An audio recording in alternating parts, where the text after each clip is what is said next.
Hey everyone. Today, we're uncovering a mystery, but the result is absurd. An old barman shows up, sparking this farce. Dumbstruck, he defended his son, prompting Ziobai to flip his confession instantly. Chaos ensued, leaving police shaking their heads in disbelief. Police had no choice but to temporarily release him, but Olpu kept muttering to himself that Ziobai was definitely the killer. The case was at a standstill again, and the new chief just appointed was in for a wild tale of the investigation from Olpu. The new chief was utterly confused and soon realized this gang was a real ragtag crew, but thankfully Officer Sue was around to help make sense. Red clothes. The victim was in red way. These people are all dressed similarly. No way. 3 of them wore red. 3 people? Just from reviewing the case files for one night, he deduced there was a third victim. Talk about being a detective prodigy. It was a young woman reported missing 2 months ago. On that rainy day, she happened to be wearing a red dress.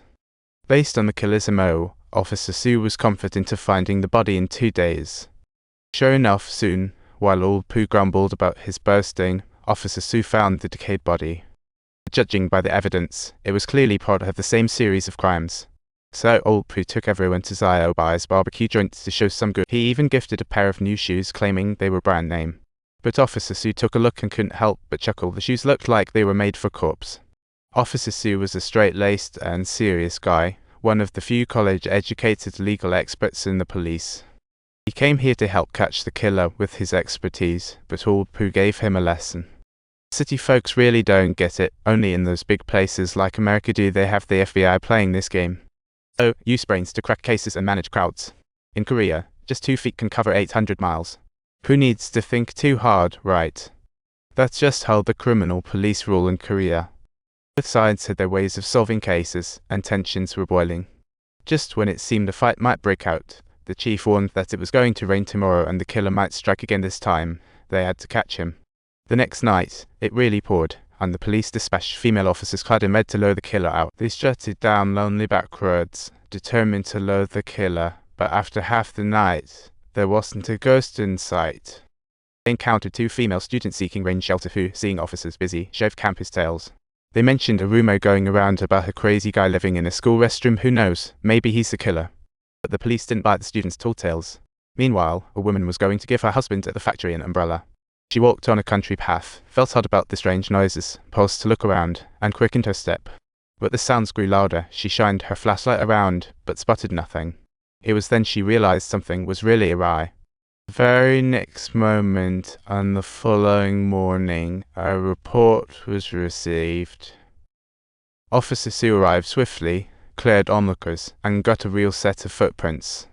Analysis indicates the killer dragged the victim from the factory's vicinity here, though rain blurred the footprint. That was the end of the evidence trail, but Olpu had a rather unique theory this time. Typical rape cases usually leave hair, but this killer always cleans up. Is he a hairless monk? This idea sounds a bit wacky, but Officer Sue was out of alternatives as well. Just when they felt stumped, the female officer made a significant breakthrough. She noticed that a rarely played sad love song from her favorite radio station actually overlapped with the timing of the incidents. Olpu was amused by this coincidence, chuckling at it. However, Officer C firmly believed that data never lies. It's absolutely impossible to be this much of a coincidence.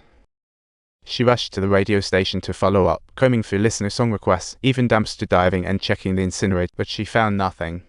Meanwhile, Olpu stuck to his theory, watching others' privates at the bathhouse daily.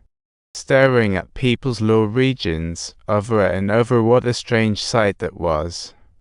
He stared till he almost grew an extra eye, yet found nothing. His girlfriend suggested seeing a fortune teller. Who knows, maybe the fortune teller could reveal the killer's location. Olpu surprisingly bought into it, clutching a talisman as they trekked to the last crime scene, claiming it needed to be burnt to dust and mixed with earth. They'd sprinkle it on paper, dry it to reveal the killer's face. Then they spotted someone coming. Was it the killer returning to the scene? The duo quickly hid to watch closely. After a long wait, it turned out to be Officer Sue. She was trying to play it cool, probably wanting to get a feel for the killer's mindset. But not long after, there was another noise. A strange man showed up, and Officer Sue promptly hid.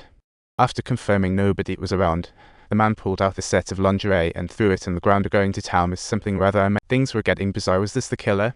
But just then, all poo accidentally made a sound, startling the man. The three of them bolted into a wild chase. The man took off running, with the group hot on his heels, but they ended up in a factory full of workers all dressed in similar black outfits. It was tough. The man hid in the crowd, unfindable, but all pushed up. I saw the killer's red underwear instantly. In the end, he successfully subdued the suspect, but during interrogation, the man categorically denied everything.